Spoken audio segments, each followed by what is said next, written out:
Daniel 7. Danieri anorota mhuka ina.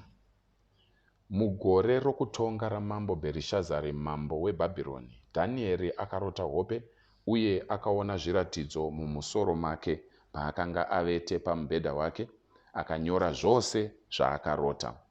Dhanieri akati, muchiratidzo changu usiku ndakatarira, uye hapo pamberi pangu pakanga pane mhepo ina dzokudenga dzaibvongodza gungwa guru. Mhuka huru ina dzisina kufanana dzakabuda kubva mugungwa. Yokutanga yakanga yakaita seshumba uye yakanga ina mapapiro egondo. Ndakatarisa kusvikira mapapiro ayo abviswa uye ikasimudzwa kubva pasi zvokuti yakamira namakumbo maviri somunhu uye yakapiwa mwoyo womunhu. Uye hapo pamberi pangu pakanga pane mhuka yechipiri yakanga yakafanana nebere, yakanga yakasimudzwa kuno rumwe rutivi rwayo uye yakanga yakaruma mbabvu nhatu mumuromo mayo. Yakanzi, simuka udye nyama yako ugute. Shure kwaizvozvo ndakatarisa, uye hapo pamberi pangu pakanga pane imwe mhuka yakanga yakafanana neingwe uye yakanga ina mapapiro mana akaita seshiri kumusana kwayo. Mhuka iyi yakanga ine misoro mina uye yakapiwa simba rokutonga. Shure kwaizvozvo ndakatarisa muchiratidzo changu usiku, uye hapo pamberi pangu pakanga pane mhuka yechina yaityisa uye yaivhundutsa uye ine simba guru. Yakanga ina meno makuru esimbi, yakapwanya ikadya nyama yayo uye ikatsika-tsika namakumbo ayo zvose zvakanga zvasara. Yakanga yakasiyana nedzimwe mhuka dzose dzakare uye yakanga ine nyanga 10. Ndichiri kufunga pamusoro penyanga, hapo pamberi pangu pakanga pave nerumwe runyanga ruduku rwakabuda pakati padzo, uye dzimwe nyanga 3 dzokutanga dzakadzurwa pamberi parwo. Runyanga urwu rwakanga runa meso akafanana nameso omunhu uye nomuromo waitaura zvokuzvikudza. Ndichakatarisa zvigaro zvoushe zvakagadzikwa, uye iye wamazuva akare akagara pachigaro chake. Nguo dzake dzakanga dzakachena sechando, bvudzi romusoro wake rakanga rakachena seuru. Chigaro chake chainganduma nomoto, uye mavhiri acho ose aipfuta. Rwizi rwomoto rwaiyerera ruchibuda pamberi pake.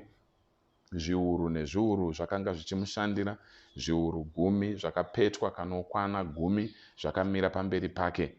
Dare rakagara pasi, mabhuku ndokuzarurwa.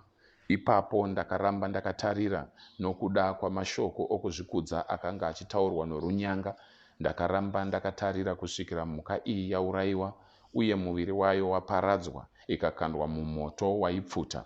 Kana dziri dzimwe mhuka dzakanga dzatorerwa simba radzo asi dzakatenderwa kurarama kwechinguva. Ndakatarisa pachiratidzo changu usiku, uye hapo pamberi pangu pakanga pano mumwe akaita somwanakomana womunhu, akanga achiuya namakore okudenga. Akaenda kuna wamazuva akare, akasvitswa pamberi pake, akapiwa simba, kubwinya nesimba roushe. Vanhu vose, ndudzi dzose uye vanhu vemitauro yose vakamunamata.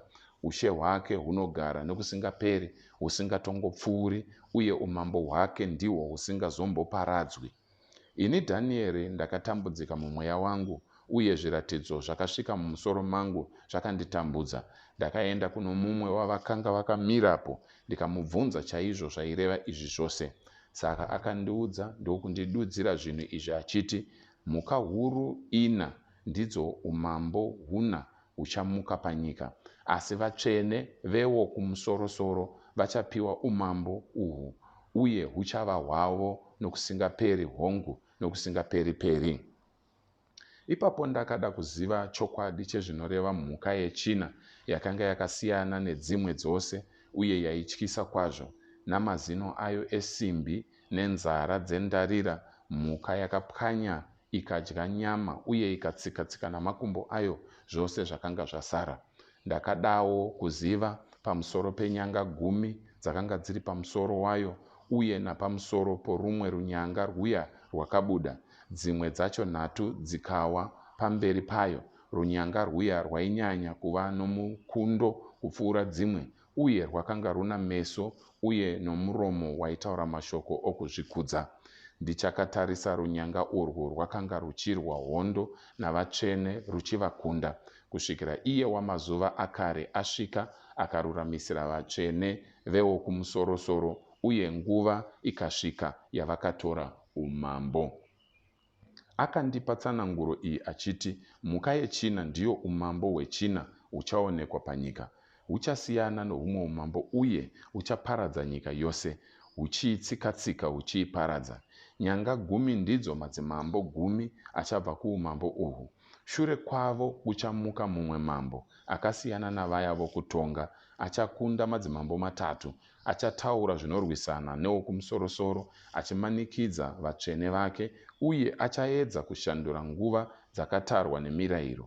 Vatsvene vachaiswa kwaari kwechinguva, nedzimwe nguva nehafu yenguva. Asi dare richagara, uye simba rake richatorwa rigoparadzwa zvachose nokusingaperi.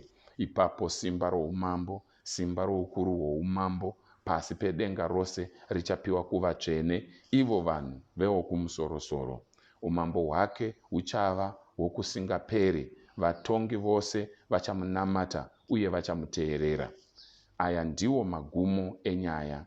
Ini Dhanieri ndakatambudzika zvikuru nepfungwa dzangu, uye uso hwangu hwakatsvukuruka, asi ndakachengeta nyaya iyi mumwoyo mangu.